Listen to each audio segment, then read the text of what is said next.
પાવભાજી વાળા ગોંડલ 30 વર્ષ થયા ધંધો કરતા અને આપણે બધા આમ તો પરિવારની ઘોડે જ રહેતા. એનો દીકરો રાજકુમાર ઝા મગજનો અસ્થિર હતો અને દવાઈ રહેતા. એને રતનભાઈ ઓડિયો એક ક્લિપ વાયરલ થઈ છે, એમાં સ્વીકારે છે કે મારા છોકરાને જયપુરની દવા ચાલુ હતી પણ એને થોડાક દી આમ થઈ ગઈ, થોડાક દી સારું છે એવું હાલે. મારે એમાં કોઈ ઇસ્યુ નથી. અને એના દીકરો બાપ દીકરા બેન માથાકૂટ થઈ હતી જયરાજ બાપુની બંગલે સમાધાનમાં.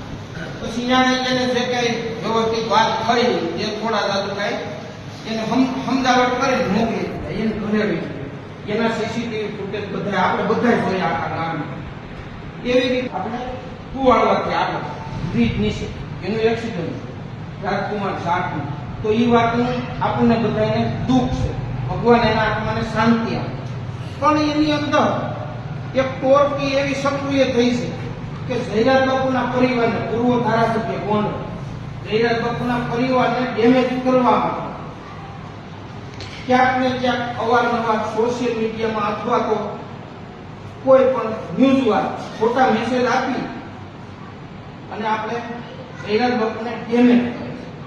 તો આપણે બધાએ જયરાજ બાપુ ભેગા હતા અને આપણે જ્યારે જરૂર પડે ત્યારે એ પરિવારે રાઈટથી જોયો નથી. આપણામાં ગમે ત્યારે જાઓ અડધી રાઈતે જાઓ તો ઓકારો કહે છે ને આપણા ગામના ગમે ગયા બધાના કામ કર્યા છે.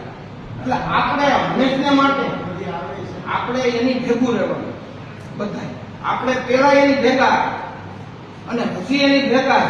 જો આવી રીતે કોઈ હેરાન કરે ખોટા એના નામ લે તો આપણે હંમેશને માટે જયરાજ બાપુ ભેગા સહી અને રહેવાનું. જ્યાં જરૂર પડે ત્યાં એવું વાત કરતી હો કે આપણે જયરાજ બાપુ ભેગા થઈ એટલે જ્યાં જરૂર પડે ત્યાં જયરાજ બાપુ ભેગા ગોંડલ રહેવાનું. સોનિયાસી ગામનું કરે છે અમે પેલા કહી